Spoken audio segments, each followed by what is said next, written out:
Joining us right now is Republican pollster and founder of the Luntz Group, Frank Luntz himself, in the studio. Good to see you, sir. Good morning. Thank you so much for joining us. First, I want to talk about Mr. 92% tax rates, Bernie Sanders. He's basically telling people, pay 92% of your salary to the government and just live on 8%. And he's winning. Yeah, I've got one word for you. McGovern. This has happened before. Yeah. In 1972, it was supposed to be Ed Muskie, supposed to be Hubert Humphrey, names that probably half your viewers don't know. But the Democratic Party ignored the establishment, the Hillary Clinton candidacy, and went to George McGovern, who was exactly as Bernie Sanders. If you remember, back in 72, he wanted to tax just about everything above $1 million. That's exactly what Sanders is proposing today. And you know what? Democrats like it. Please understand, taxes, Democrats, it's about the same thing. And what it has done, it has created such chaos. And now it's coming to the point where if Biden doesn't run, then Bernie Sanders is going to have a legitimate shot at this nomination. I just, we're talking about, fair and pay your fair share. I don't understand how 92% is fair. In France, they think it's fair. You don't have to know who McGovern is to know that Bernie Sanders wants to make America some equivalent of France. Right. Is that not correct? But the French, they like Jerry Lewis, so I would not pay attention to anything that the French are into. But they have a 90% tax rate at the top end. I mean, that's somehow. But then the question that becomes, what does Trump pay? Yeah. Because that's always the question. Ooh, does it hurt Trump? Does it hurt him personally? But I'm watching the language, and Sanders is not compromising. He's not moving away at all. He proudly boasts that he's a socialist. He's proudly saying that not only will he increase taxes, but regulations. The business community never took him seriously. Well, I'm here to tell you right now, start taking him seriously. Absolutely. This is real. I think he's going to win in Iowa. I think he's going to win in New Hampshire, no matter what Joe Biden does. Wow.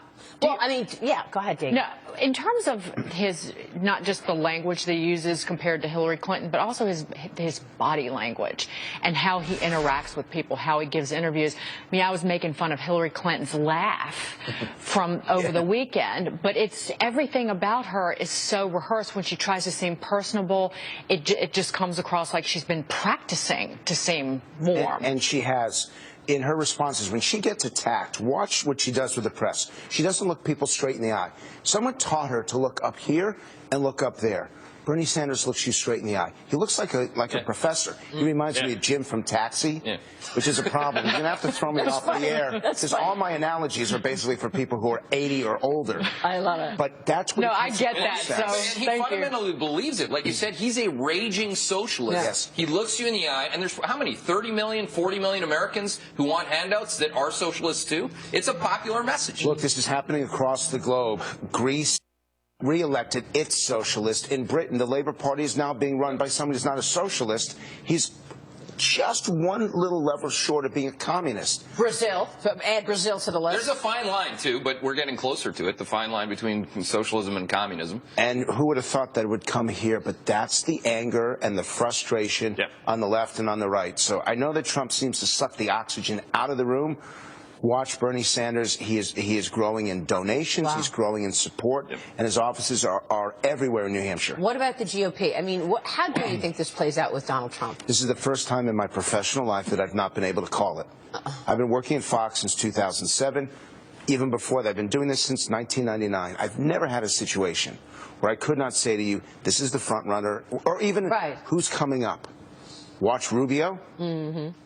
Potentially, let's see what happens in the next debate. Even Chris Christie seems alive again. But I got to tell you, in watching the polling numbers, Trump is not collapsing. He is a force. And it's not as much about him as it is about his voters. Those voters want to send a message, can't use the language on the air, even at 7 in the morning. Yeah.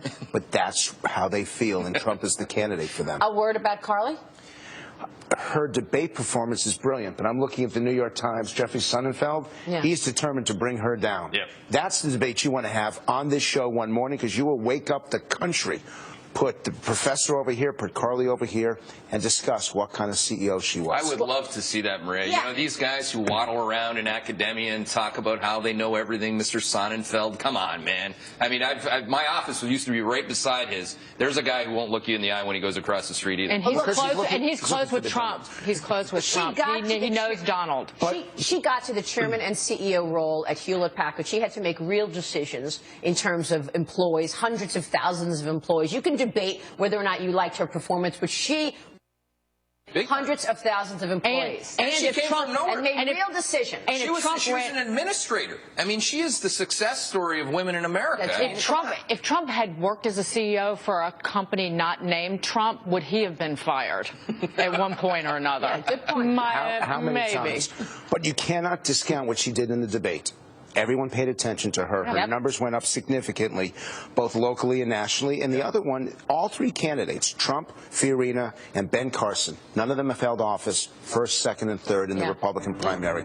What the hell? I love it. I love it. Or as I like to say, Wednesday, Thursday, Friday. It's good. Frank Luntz.